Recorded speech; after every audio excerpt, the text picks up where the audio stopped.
Good evening, everybody. Welcome to A Bard's Stories. I was laying in bed the other night and flipping through looking for something to watch. And I came across a movie. This movie. Letters from Iwo Jima. Directed by Clint Eastwood. I bring Clint up very quickly because he's one of my favorite directors. Very talented actor. And yet I'd never heard of this movie.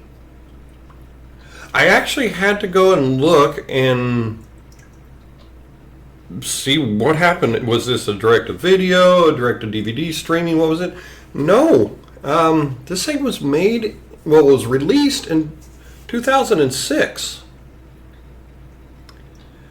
Had a budget of $19 million. It was box office not bad, $68.7 million. I don't know why I'd never seen it or heard of it. I don't remember it. My wife, she's a big Clint Eastwood fan as well, and she didn't remember it.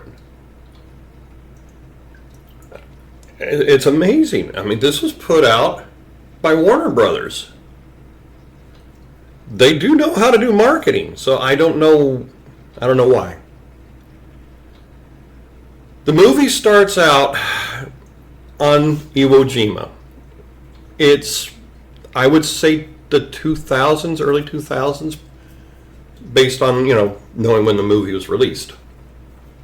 Archaeologists they're exploring a tunnel on Iwo Jima, a bunker. And they find something buried in the dirt, and they start digging at it. I want to say up front that this is one of the biggest flaws I have with this. Archaeologists don't go in and start tearing things up when they discover things. They do it methodically and carefully. I'll get back to this at the end of the video. Well, the movie itself is really being told from the point of view of two people. Private Saigo, and I apologize if I butcher the names, and General Kurabachi, who actually did command Iwo Jima.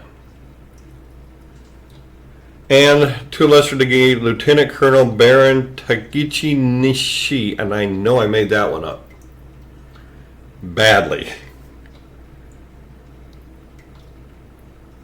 This has subtitles, let me put it to you that way, and subtitles to me can ruin a movie because you're too busy reading them to see what's going on in the scene. This one is not. This one, the subtitles actually aided to the human element of it. It aided in a great way, and it added to it as well. Saigo's as we find out, he's a baker. He's been conscripted, so he's not samurai. He's just a conscripted soldier. We're getting his story, what he saw, how he felt.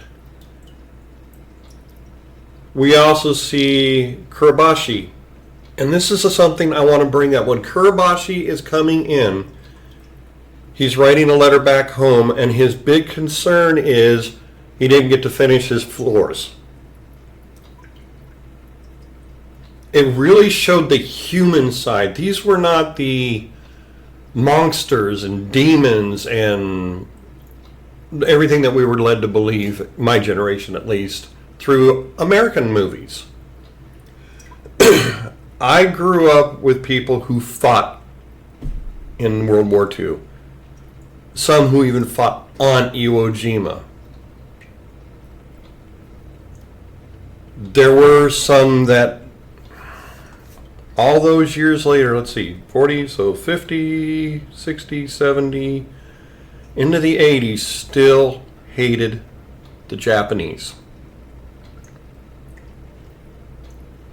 That's a lot of years to hold hatred. There were others of them who viewed them as just soldiers. They understood soldiers don't start wars, politicians do. And God, that still holds true today. Our politicians throughout the world have not learned in thousands of years There's better alternatives than war.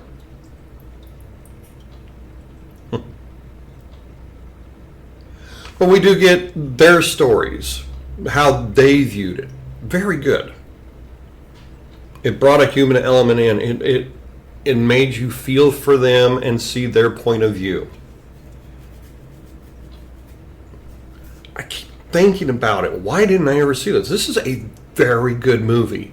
It's definitely not one you're laughing about it and you're smiling and you're rallying on for the American troops to kill them. It's one you are sitting there going, could have been to me. Could have been our troops. Well, you have to always remember that it's not the politicians fighting the war, it's the troops, and they're just doing what they're told.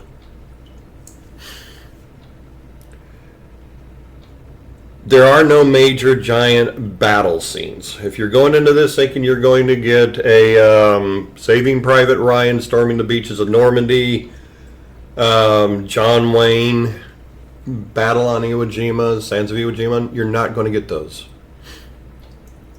You're going to get the stories about the Japanese on Iwo Jima. And that brings me to something else Clint Eastwood did, Flags of Our Fathers. One of my favorite books of all time. It talks about the flag raisers on Iwo Jima. If you're going to watch two movies, watch this one and that one back to back.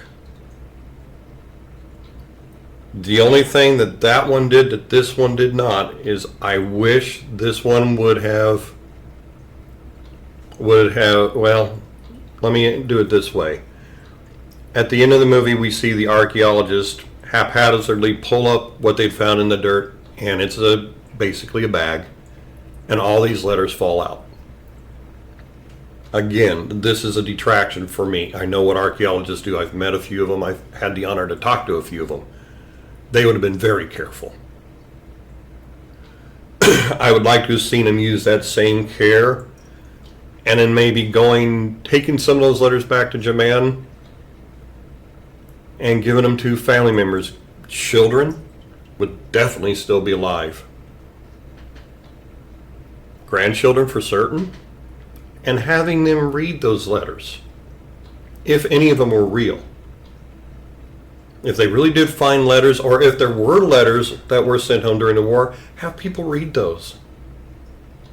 The follow-through. It would have been nice to have had that. Flags of Our Fathers did kind of follow through the aftermath.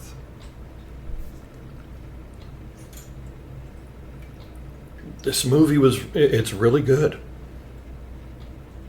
I know I keep repeating myself on that. I'm just shocked that I've never heard of it or seen it. I don't know why it didn't get better press. It's a very good movie. I think I'm just going to leave it at that.